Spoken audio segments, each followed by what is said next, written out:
একদিন রাসূলুল্লাহ সাল্লাল্লাহু আলাইহি ওয়াসাল্লাম মসজিদের পাশ দিয়ে হেঁটে যাচ্ছে, মসজিদে নববীর পাশ দিয়ে। তখন সাহাবায়ে কেরাম রাদিয়াল্লাহু আনহুম আজমাইন তারা মসজিদের মধ্যে বসে একটা বিষয় নিয়ে কথোপকথন করছিলেন। তো নবী সাল্লাল্লাহু আলাইহি ওয়াসাল্লাম জিজ্ঞাসা করলেন যে তোমরা কি নিয়ে কথা বলছো, তোমরা কি নিয়ে কথোপকথন করছো? তখন সাহাবায়ে কেরাম রাদিয়াল্লাহু আনহুম তারা বলছেন যে আমরা কিয়ামতের আলামতগুলো নিয়ে কথা বলছিলাম। কি নিয়ে কথা বলছেন? কিয়ামতের আলামতগুলো নিয়ে সাহাবীরা কথা বলছেন। তো সাহাবীদের কিয়ামতের আলামত নিয়ে কথা বলার কি দরকার ছিল? তাদের সময় তো আর কিয়ামত হবে না। দরকার ছিল কি? সচেতনতা। তারা ফিতনায় নিজেরা যেন না পড়ে যান এই জন্য সতর্ক থাকতে চাইতেন। এই কারণেই ফিতনাময় পরিবেশ নিয়ে আলোচনা করতেন। তো নবী সাল্লাল্লাহু আলাইহি ওয়াসাল্লাম তখন বললেন, দেখো, যতদিন পর্যন্ত 10টা আলামত প্রকাশ হচ্ছে না ততদিন পর্যন্ত কিয়ামত হবে না। কয়টা আলামত? 10টা।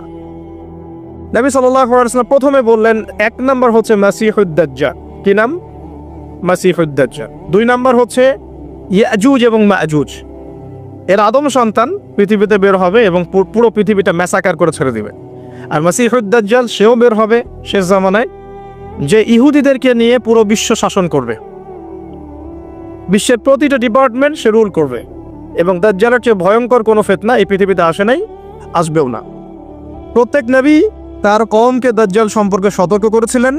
এমনকি নূহ আলাইহিস সালাম পর্যন্ত তার উম্মতকে দাজ্জালের ফিতনা সম্পর্কে সতর্ক করেছিলেন। নবী সাল্লাল্লাহু আলাইহি ওয়াসাল্লাম বলেছেন যে তোমরা যদি সূরা কাহাফ তেলাওয়াত করো, প্রত্যেক জুমার দিন সূরা কাহাফ তেলাওয়াত করো, অথবা সূরা কাহাফের প্রথম 10টা আয়াত শেষ 10টা আয়াত মুখস্থ রাখো, ইনশাআল্লাহ তাআলা মাসিহুদ দাজ্জাল তোমাদের কোনো ক্ষতি করতে পারবে না।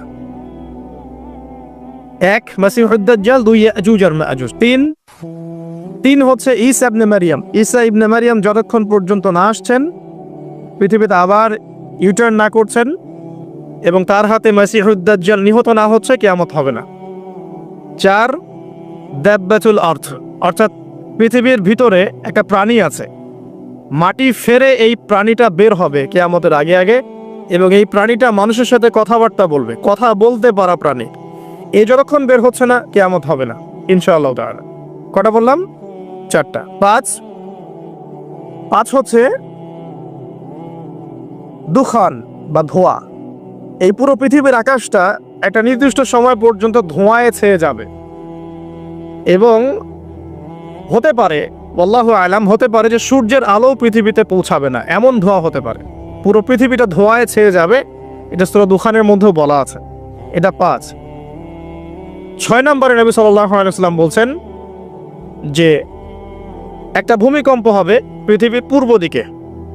পৃথিবীর পূর্ব দিক মানে এই যে ভারত, পাকিস্তান, বাংলাদেশ, শ্রীলঙ্কা, ইন্দোনেশিয়া, ঠিক আছে, এই সিঙ্গাপুর, এই যে কন্টিনেন্ট, মালয়েশিয়া, এটা পৃথিবীর পূর্ব দিক, এদিকে একটা ভূমিকম্প হবে।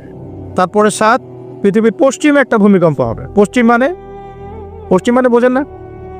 পশ্চিমা বিশ্ব না, সৌদি আরব না, পশ্চিমা বিশ্ব, ব্রিটেন, ফ্রান্স, জার্মানি, তারপরে রাশিয়ান কন্টিনেন্ট, হ্যাঁ, ইউক্রেন, এদিকে আপনার আমেরিকা, এই পুরো পশ্চিমা বিশ্ব, এখানে একটা ভূমিকম্প হবে বড়। এবং এগুলো এমন হবে যেগুলোতে ভূমি মাটিতে ধসে যাবে, মাটিতে ডুবে যাবে। ভূমিকম্প না, ভূমিধস। 8 পৃথিবীর মাঝখানে মধ্যপ্রাচ্যে একটা ভূমিকম্প হবে, যেখানে আমাদের সো কল্ড আমিরুল মুমিনিনরা থাকে, যারা আমেরিকা এবং ইসরায়েলের বন্ধু, এদের এখানে একটা ভূমিকম্প হবে ইনশাআল্লাহ তাআলা। আর 9 ইয়েমেন থেকে একটা আগুন বের হবে। ইয়েমেন থেকে একটা আগুন বের হবে, যে আগুন মানুষকে হাসরের মাঠের দিকে তাড়িয়ে নিয়ে আসবে। আরেকটা বলেছেন 10 নম্বর, সূর্য উঠবে পশ্চিম দিক থেকে। সূর্য উঠবে পশ্চিম দিক থেকে, তাহলে আর সময় নাই, পৃথিবীর সময় শেষ। এই 10টা মনে থাকবে। আসেন বলি, প্রথমে কি? দাজ্জাল, তারপরে ইয়াজুজ আর মাজুজ, 3 নম্বর ঈসা ইবনে মারইয়ামের প্রত্যাবর্তন, 4 নম্বর দাব্বাতুল আরদ, জমিন থেকে প্রাণী বের হয়ে কথা বলবে মানুষের সাথে, ঠিক আছে। 5 নম্বর কি বললাম? ধোঁয়া, দুখান, ঠিক আছে। 6, 7, 8 3টা ভূমিকম্প, পূর্ব দিকে একটা, পশ্চিমে একটা, পৃথিবীর মাঝখানে একটা। 9 নম্বর ইয়েমেনের নাম শুনেছেন?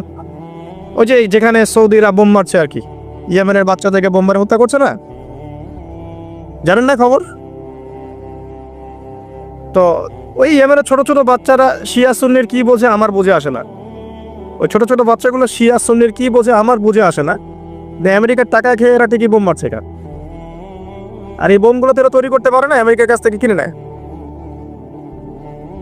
তো ওই ইয়েমেন থেকে আগুন বের হবে, সেই আগুন মানুষকে হাসরের মাঠের দিকে তাড়িয়ে নিয়ে আসবে, এবং 10 যেটা বললাম সূর্য উঠবে পশ্চিম দিক থেকে, তখন তওবার দরজা বন্ধ হয়ে যাবে, তওবার করেও লাভ হবে না।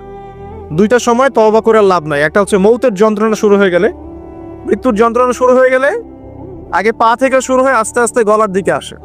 হাদিসে যেমনটা এসেছে, সূরা ওয়াকিয়ার মধ্যেও আছে যে পায়ের দিক থেকে যন্ত্রণা শুরু হয়ে আস্তে আস্তে আস্তে আস্তে এই গলার দিকে আসে, এবং আত্মাটা গলার এখানে যখন চলে আসে, এখান থেকে মালাকুল মউত আত্মাটাকে নিয়ে চলে যায়, এবং চোখ দিয়ে তাকিয়ে থাকে মানুষ। রুহটা চলে গেলে মানুষ চোখ দিয়ে তাকিয়ে থাকে, দেখবেন এই কারণে মৃত ব্যক্তি তাকিয়ে থাকে, চোখ খোলা থাকে। এবং তখন আসমান থেকে সিঁড়ি নামিয়ে দেওয়া হয়, ওই সিঁড়িতে করে আত্মা চলে যাচ্ছে, ও তাকিয়ে দেখে যে আত্মা চলে যাচ্ছে। এবং মানুষ মারা যাওয়ার পরে চোখ জীবিত থাকে অনেকক্ষণ। মেডিকেল সায়েন্স যারা পড়েছে তাদেরকে জিজ্ঞাসা করবে, মানুষ ডেড হয়ে গেলেও চোখ দেখবেন আরো কয়েক ঘন্টা, হয়তো আরো নির্দিষ্ট একটা সময় পর্যন্ত চোখটা কিন্তু জীবিত থাকে। এই জন্যে চোখ বন্ধ করে দিতে হয়। যাই হোক, যেটা বলছিলাম যে মৌতের যন্ত্রণা শুরু হয়ে গেলে তওবা করে লাভ নাই, তওবার দরজা বন্ধ। আর পশ্চিম দিক থেকে সূর্য উঠে গেলে তওবা করে লাভ নাই, তওবার দরজা বন্ধ। তো এই 10টার মধ্যে সবচেয়ে বড়টা হচ্ছে মাসিহুদ দাজ্জাল। কেন বড়? কারণ নবী সাল্লাল্লাহু আলাইহি ওয়াসাল্লাম নিজে বলেছেন যে পৃথিবীর ইতিহাসে আদম আলাইহিস সালাম থেকে শুরু করে মুহাম্মদ সাল্লাল্লাহু আলাইহি ওয়াসাল্লাম পর্যন্ত এই যে লক্ষ লক্ষ নবী রাসূল এসেছেন, পৃথিবীর এই যে শত লক্ষ বছরের হিস্ট্রি, এর মধ্যে দাজ্জালের চেয়ে ভয়ঙ্কর কোনো ফিতনা আসে নাই। নবী সাল্লাল্লাহু আলাইহি ওয়াসাল্লাম বলছেন, একজন মুমিন ব্যক্তি যদি দাজ্জালকে পেয়ে যায়, সে যেন তার সাথে সাক্ষাতের আকাঙ্ক্ষা না করে, কারণ সে তার সাথে সাক্ষাৎ করলে ঈমান হারা হয়ে যেতে পারে। সে এত বড় ফিতনা হবে, এত বিশাল ফিতনা হবে। এই যে ছোট্ট একটা ফিতনা সুদ থেকে কি আমরা মুক্ত থাকতে পারছি? সবাই সুদের মধ্যে পড়ে যায় নাই? এই যে মেয়েদের ফিতনা, মেয়েদের যে ফিতনা, বেহায়াপনা, এখান থেকে কি আলেম জালেম কেউ বাকি আছে? সবাই ফিতনায় পড়ে যাচ্ছি আমরা। ফেসবুকে ঢুকবেন, আপনি না চাইলেও আপনাকে দেখা যাবে নগ্ন ছবি দেখতে আপনি বাধ্য হচ্ছেন। টিভি দেখতে বসবেন, আপনি না চাইলেও নগ্ন ছবি দেখতে আপনি বাধ্য হবেন। এই যে ফিতনা, বাঁচতে পারছি না। সুদ থেকে বাঁচতে পারছি না, বেহায়াপনা থেকে বাঁচতে পারছি না। পর্নোগ্রাফি থেকে কেউ বাঁচতে পারে? যে কেউ ফোন চালায় দেখবেন পর্নোগ্রাফির ছবি চলেই আসবে, নগ্ন ছবি চলেই আসবে। আলেম জালেম এভরিবডি আসবেই। তারপরে আপনার মাদক, এই মাদকের ফিতনা থেকে কি সবাই বেঁচে থাকতে পারছে? এরকম অনেক ফিতনা আছে যেগুলো থেকে মানুষ চাইলেও বাঁচতে পারছে না। আমরা হয়তো বাইরে দাড়ি টুপি পাগড়ি জুব্বা লাগিয়ে ঘুরছি ঠিকই, কিন্তু আমরা এরকম সামাজিক ফিতনাগুলো থেকে কেউই সেফ না। এই যে আপনাদের এলাকায় যে ফিতনাগুলো ছড়িয়ে পড়েছে, আস্তে আস্তে বাড়ছে না? এমন ফিতনা বেড়ে যাচ্ছে। তো এগুলো যদি আমাদেরকে গ্রাস করে ফেলতে পারে, তাহলে এই পৃথিবীর সমস্ত ফিতনা একসাথে করলেও দাজ্জালের ফিতনা সমান হবে না। আমি কি বোঝাতে পারছি? পৃথিবীতে চলমান যত ফিতনা আছে, ব্যক্তিগত ফিতনা, পারিবারিক ফিতনা, সামাজিক, অর্থনৈতিক, পলিটিক্যাল, সব ফিতনাগুলো এক জায়গায় করলেও মাসিহুদ দাজ্জালের মতো ভয়ঙ্কর হবে না। এই জন্য নবী সাল্লাল্লাহু আলাইহি ওয়াসাল্লাম বলছেন, দাজ্জালের চেয়ে ভয়ঙ্কর কোনো ফিতনা আসেও নাই, আসবেও না। প্রত্যেক নবী আলাইহিস সালাম তার কওমকে এই ফিতনা সম্পর্কে সতর্ক করতেন। এমনকি এক্সাম্পল দিতে গিয়ে নবী সাল্লাল্লাহু আলাইহি ওয়াসাল্লাম বলছেন, নূহ আলাইহিস সালাম, ওই কত বছর আগের নবী, তিনি পর্যন্ত তার কওমকে দাজ্জাল সম্পর্কে সতর্ক করেছেন। সে কোথায় আছে? সে পৃথিবীতেই আছে। তার কি জন্ম হয়েছে? উত্তর হ্যাঁ, তার জন্ম হয়েছে। সে কি এখন আত্মপ্রকাশ করেছে? উত্তর না, সে এখনো মানুষের রূপে আত্মপ্রকাশ করে নাই। সে কাদেরকে নিয়ে বিশ্ব শাসন করবে? উত্তর জিউসদেরকে নিয়ে, ইহুদিদেরকে নিয়ে। দাজ্জাল কাদেরকে নিয়ে বিশ্ব শাসন করবে? ইহুদিদেরকে নিয়ে। আমার কথা কি বোঝা যায়? নবী সাল্লাল্লাহু আলাইহি ওয়াসাল্লাম বলেন, সে এত বড় ফিতনা, সে 40 দিন পৃথিবীতে বিচরণ করবে। কয়দিন? 40 দিন। যার প্রথম দিনটা হবে 1 বছরের সমান, দ্বিতীয় দিনটা হবে 1 মাসের সমান, তৃতীয় দিনটা হবে 1 সপ্তাহের সমান, এবং বাকি দিনগুলো হবে আমাদের দিনের মতোই। নবী করিম সাল্লাল্লাহু আলাইহি ওয়াসাল্লাম বিভিন্ন হাদিস থেকে বলেছেন যে দাজ্জাল সারা বিশ্বটাকে শাসন করবে। কিরকম?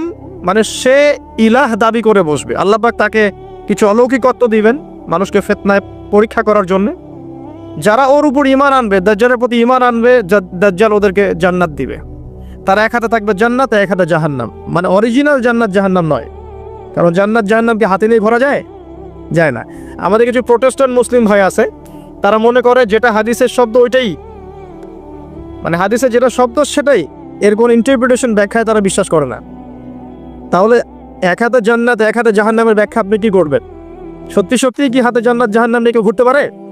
পারে না। মানে কি? মানে হচ্ছে যদি কেউ দাজ্জালকে অনুসরণ করে, তার আনুগত্য করে, দাজ্জাল তাকে জান্নাতের নাজ নেয়ামত দিবে, পৃথিবীতে নাজ নেয়ামত দিবে, সে স্বাচ্ছন্দ্যে থাকবে, তার তার ফাইন্যান্সিয়াল অবস্থা ভালো হবে, তার স্ট্যাটাস ভালো হবে, পৃথিবীতে ভালো থাকবে।